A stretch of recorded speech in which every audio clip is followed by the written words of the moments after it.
उन्मत्त देवता, 12 साल हो गए, 12 साल। 12 साल से मैं घोर तपस्या कर रहा हूं आपकी, परंतु अब तक आपने अपनी असीम दृष्टि मेरे ऊपर नहीं डाली। लगता है कि मेरी तपस्या में ही कोई खोट है। धिक्कार है ऐसे जीवन पर, धिक्कार है। अब तो मेरे पास कोई चारा भी नहीं बचा। ऐसी शर्मनाक जिंदगी से तो मौत अच्छी है, मौत। रुक जाओ भक्त। तुम्हारी असीम भक्ति देखकर मैं प्रसन्न हो गया हूं। भगवान आप प्रसन्न हो गए? ये तो मेरे लिए भाग्य की बात है। मेरा प्रणाम स्वीकार करें भगवान, स्वीकार करें। बोलो वत्स, क्या चाहिए तुम्हें? भगवान, मुझे ऐसी शक्ति दीजिए कि मैं दुनिया का सबसे अमीर आदमी बन जाऊं। बस इतना ही? ये लो। ये क्या भगवान, आप मुझे जूते से मारेंगे? अरे मूर्ख, ये कोई सामान्य जूते नहीं है, ये जादुई जूते हैं, जादुई। जादुई जूते? हाँ, ये अद्भुत जूते हैं। इन्हें पहनने वाला कहीं भी जा सकता है, कुछ भी कर सकता है, किसी को धोखा भी दे सकता है। कहीं भी जा सकता है, कुछ भी कर सकता है, किसी को भी धोखा दे सकता है। तो भगवान, इस जूते को मैं पहन लेता हूं। परंतु भगवान, ये तो लड़कियों के जूते। हाँ, ये लड़की के जूते हैं, लेकिन ऐसी वैसी लड़की के नहीं। एक ऐसी लड़की होनी चाहिए जिसका मन एकदम साफ हो। पाप करना तो दूर, लेकिन पाप का विचार जिसके मन तक छुआ भी नहीं हो, ऐसी लड़की के पैरों में ही ये जूते शक्तियां देंगे।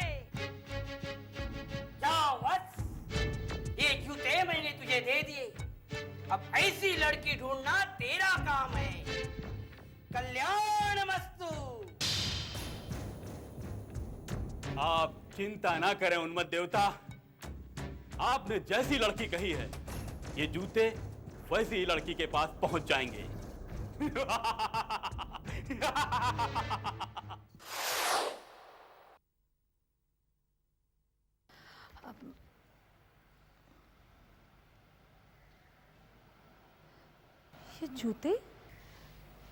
ये जूते कहाँ से आ गए?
हे अद्भुत शक्ति, मैं इस बंद दरवाजे से अंदर जाना चाहती हूँ।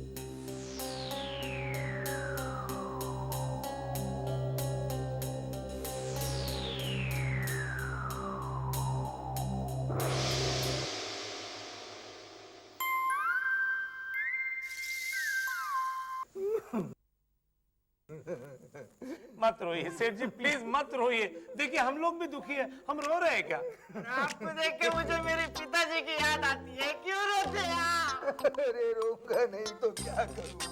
अरे चोरी तो मेरी दुकान में हुई है, तुम्हें क्या है उसमें? देखिए देखिए, हमने चाचा जी के लिए बुलावा भेजा है, वो आएंगे, चोर को पकड़ने की कोई ना कोई तरकीब निकाल ही लेंगे। शर्म नहीं आती? फिर तुम पुलिस किस काम की? हाँ, बंद कर दो ये पुलिस थाना, बंद कर दो। बंद कर दो भाई, बंद कर दो। सेठ जी दुखी है, हम उन्हें और दुखी देखना नहीं चाहते। बंद कर दो, सब बंद कर दो। सेटर कहाँ है? Shut up. पहले सेटर को नीचे करने दो, फिर आप करो ना। चुप करो, तुम चुप करो प्लीज। चाचा जी आइए, प्लीज आइए। अच्छा होगा चाचा जी आप आ गए, इस टोली से तो कुछ भी काम होने वाला नहीं। चाचा जी आप ही मेरा बेड़ा पार कर सकते हैं। मेरे दुकान में। मुझे मालूम है, मरा पांडे ने मुझे सब बताया कि आपकी दुकान की चोरी हो गई। बारू सिंह जी, क्या लगता है तुम्हें किसने चुराई होगी? मैं बताता हूँ चाचा जी, चोर जो हो एक नंबर का बेवड़ा होगा। उसने अपने बीवी के गहने समझ के सारे गहने निकल गया। चुप कर, तुम चुप कर। पांडे ले जाओ इसे, अंदर कर दो। पांडे इसे अंदर ले जाओ। Shut up! क्या? मैं आपको नहीं सर इसको बोला, मैं खुद जाके बंद होके आता हूँ। चाचा जी मैं तंग आ गया हूँ इन लोगों से, क्या करूँ अभी? मैं आपसे तंग आया हूँ। ओहो सेठ जी, नाराज मत होइए। मैं जानता हूँ इस शहर में इस तरह की ये 10वीं घटना है, लेकिन फिक्र मत करिए। चोर कितना भी चालाक बदमाश क्यों ना हो, वो कहीं ना कहीं अपना सुराग छोड़ के ही जाएगा। एक बात बताइए, मैंने सुना है आपका वॉचमैन बेहोश पाया गया था। जी हाँ, उसको अस्पताल में भर्ती करवाया है। चाचा जी मुझे वॉचमैन पे शक है, वो बेहोश होने का नाटक कर रहा होगा। बकवास बंद करो। क्यों? अरे वो मेरा वफादार जमाई है। अरे बड़ी तू होश में आ गया? यही आपका जमाई? हाँ। क्यों भाई? क्यों भाई, सुना है कि आप बेहोश हो गए थे। कैसे बेहोश हुए, बताएंगे? ये यो आमने जो नजारा देखा, वो अगर कोई और भी देखती तो वो भी ऐसा ही बेहोश हो जाती। क्या नजारा देखा, बताएंगे? हमने देखा कि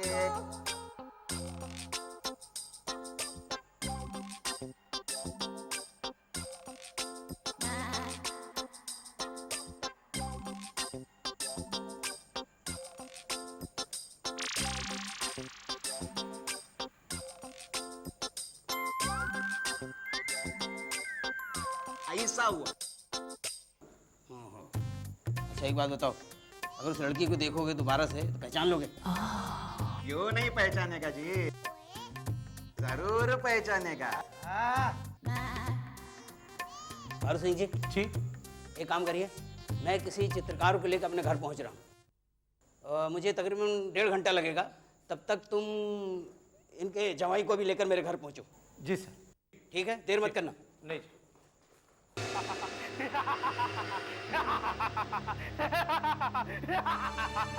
बहुत खूब मीनाक्षी, तुम इसी तरह मेरे लिए काम करती जाओ। वैसे तुम लोग ही तो नहीं, लेकिन ये रहा तुम्हारा हिस्सा। मुझे नहीं चाहिए आपका हिस्सा वैसा। मैं तंग आ गई हूँ बुरे काम करते हुए। ये मेरी 10वीं डकैती है जोगी जी, आप क्यों मेरे ही पीछे पड़े हो? मुझे नहीं चाहिए आपके जूते वूते। इसे निकालना मत मीनाक्षी, इसे निकालना मत। ये जूते बहुत तब्दील होते हैं और वसूलों के पक्के भी। ये किसी अरे गहरे के पैर में आकर अपना चमत्कार नहीं दिखाते। तुमने जिंदगी में कभी झूठ नहीं बोला, न कोई पाप किया है, इसलिए ये जूते तुम्हारे पैर में आकर के ही चमत्कार दिखाते हैं। ये तुम्हारी बदकिस्मती है और मेरी खुशकिस्मती कि मैं ऐसी मासूम लड़की ढूंढने में कामयाब हो गया। जूते भी उतने ही मासूम और नेक दिल है जितनी मैं हूँ, और आप हमसे अच्छे काम करवाने के बजाय बुरे काम करवा रहे हो। इसका अंजाम भी बुरा ही होगा जोगी जी। खामोश गुस्ताख लड़की, अगर तू मेरे लिए अहम नहीं होती तो मैं तेरी इस गुस्ताखी की कड़ी से कड़ी सजा देता। लेकिन क्या करूं, मुझे तुझसे भी बहुत काम करवाने हैं, वरना तू तो जानती ही है कि मैं कितना बुरा आदमी हूं।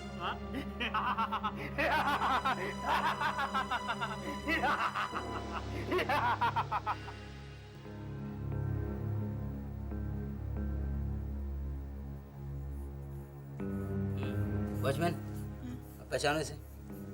चाचा जी ये लड़की कुछ उसी लड़की की तरह दिखता है, मगर इसका ये नाक थोड़ा सा अभी ठीक है?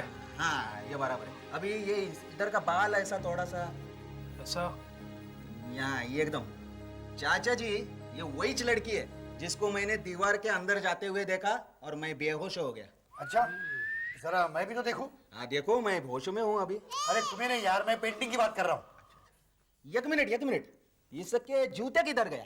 जूते? अरे भाई, इतना लंबा ड्रेस पहने हुए इसमें जूते कैसे दिखाई देंगे?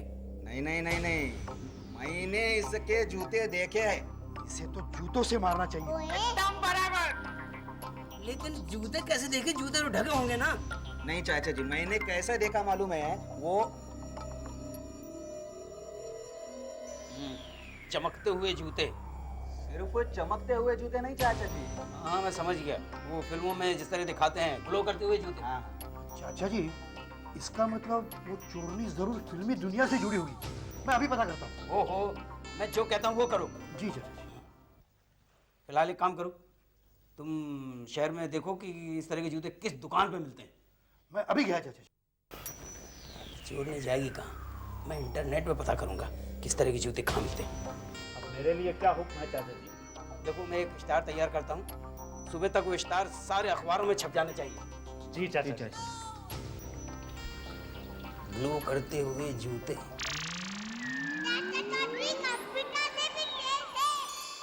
सदियों पुरानी चीजों की नीलामी।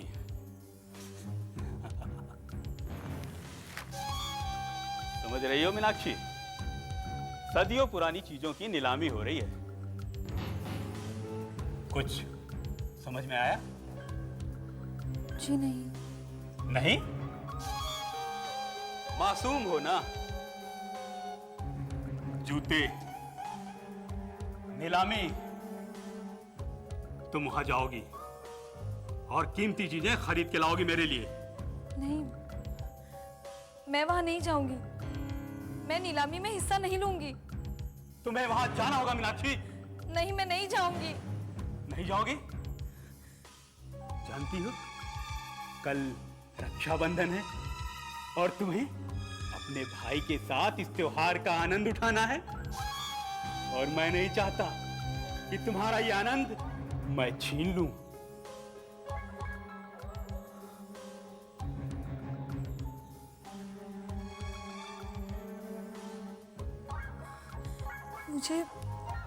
मुझे क्या करना होगा? इतने सारे लोगों के सामने मैं चोरी कैसे कर सकती हूँ? चोरी? हाँ, चोरी करना बुरी बात है। तुम वहां हर चीज की खरीदारी करोगी। खरीदारी? हाँ, इन जूतों की कृपा से तुम्हारे बटुए में बहुत सारे नोट आ जाएंगे और तुम चीजें खरीदती जाना, नोट देती जाना, चीजें खरीदती जाना, नोट देती जाना। फिर भी नोट तुम्हारे खत्म नहीं होंगे। लेकिन जब दूसरे दिन इन चीजों का मालिक उन नोटों को देखेगा, तब वो नोट नहीं, कागज की गड्डियां होंगी, गड्डियां। वहां जरूर जाओगी मीनाक्षी, जरूर जाओगी, वरना मैं तुम्हारा आनंद।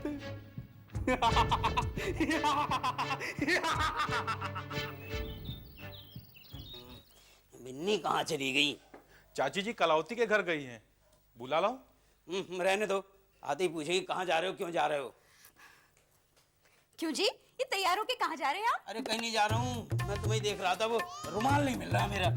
हम अभी ले आते हैं। हाँ चाचा जी, बंटी कहाँ है? बेटा बंटी गया वो खेलने, लेकिन ये बताओ कि तुम इतने दिनों बाद क्यों आए?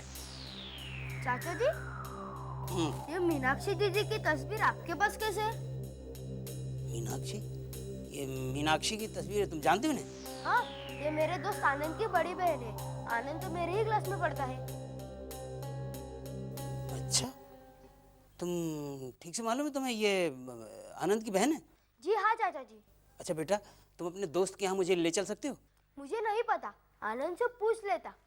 मगर पिछले 10 दिनों से आनंद स्कूल ही नहीं आ रहा। स्कूल नहीं आ रहा? क्यों नहीं आ रहा? बीमार है? कोई खबर आई उसके घर से? नहीं, मुझे नहीं पता। आनंद के माँ बाप तो इस दुनिया में नहीं रहे। मीनाक्षी दीदी ही उसे संभालती है। अच्छा, समझ गया। साबू जी चलो भारतीय विद्यालय। चलिए। ये लीजिए आपका। अब्दुल, तेरे चाचा जी कहाँ गए? वो साबू को लेकर स्कूल गए हैं। स्कूल? साहू जी मीनाक्षी नहीं है। पता करो कहाँ गई। अरे नहीं, लो वो आ गई। सज्जनों, आप जो ये खूबसूरत चीजें देख रहे हैं, मुझे उम्मीद है कि आप लोगों को पसंद आई होंगी। आप इन्हें खरीदना भी चाह रहे होंगे और खरीद के घर भी ले जाना चाह रहे होंगे। तो लीजिए, आपके इंतजार की घड़ियां खत्म हुई, अब खरीदने की घड़ियां शुरू हुई। सबसे पहले ये हैदराबाद के निजाम की चौथी बेगम का ये जेवरदान काफी पुराना है, इतना पुराना कि अंदाजा लगाना बड़ा मुश्किल है। इसकी पहली कीमत तय की गई है 11,000 रुपए।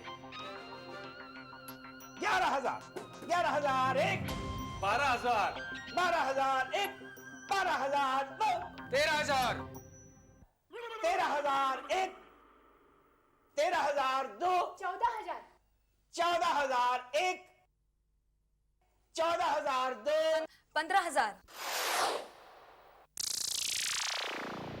ओहो 15,001, 15,002, 15,003।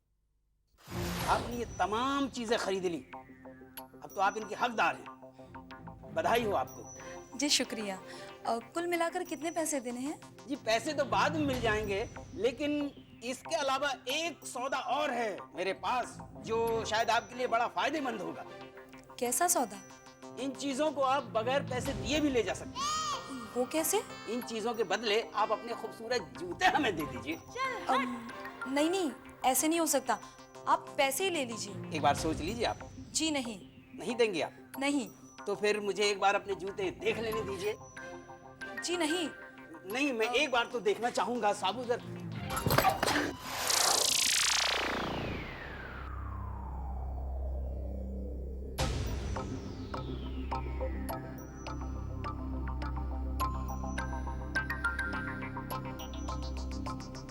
गिरफ्तार कर लो इसे।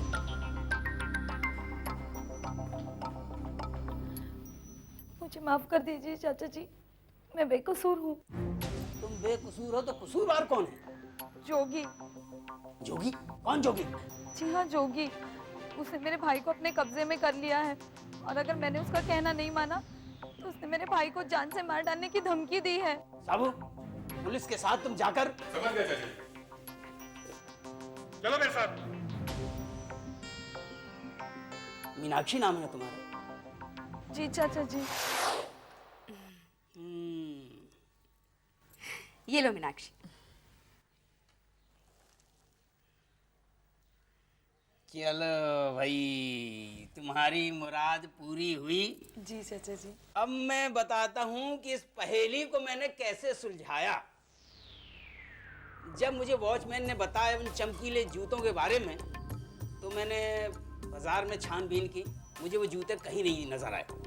इंटरनेट के तमाम बाजारों में छानबीन करने के बावजूद मुझे उन जूतों का पता न चला। मैं समझ गया ये सारा चमत्कार या करामात उन्हीं जूतों की ही है। फिर चित्रकार के द्वारा बनाई गई तस्वीर, जिसे अब्दुल ने देखा और पहचान लिया, ये मीनाक्षी की है। मीनाक्षी उसके दोस्त आनंद की बहन थी। आनंद उसके साथ स्कूल में पढ़ता था, तो 10 दिनों से वो स्कूल नहीं आया था और ये सारी वारदातें उन्हीं 10 दिनों के दरमियान ही हुई थी। ये महज इत्तेफाक नहीं था। मुझे लगा कि मीनाक्षी शायद अपनी माली हालत की वजह से इस तरह की चोरी चकारी के काम में पड़ गई। मैंने जाके प्रिंसिपल साहब से पूछा, तो उन्होंने बताया कि नहीं, वो तो बड़ी होनहार छात्रा है और best student of the year का उसे अवार्ड भी मिला है। मुझे शक हुआ कि फिर क्या बात हो सकती है। मुझे लगा शायद उसे कोई इस्तेमाल कर रहा है। फिर मैंने बहुत सारी कीमती चीज़ों की नीलामी की, ये सोचकर कि मीनाक्षी ज़रूर उन्हें खरीदने के लिए आएगी, और ऐसा ही हुआ। मीनाक्षी उन्हें खरीदने के लिए आई।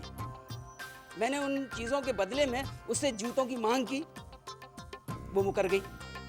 अगर साधारण जूते होते तो वो ज़रूर मुझे उन चीज़ों के बदले में दे देती, लेकिन उसने नहीं दिए। क्यों मीनाक्षी? क्योंकि उन कीमती चीज़ों से ज़्यादा उन चमत्कारी जूतों से ज्यादा भी कीमती मेरे भैया की जान थी। भाई तुम्हें रक्षाबंधन मुबारक हो मीनाक्षी, और आप सबको भी।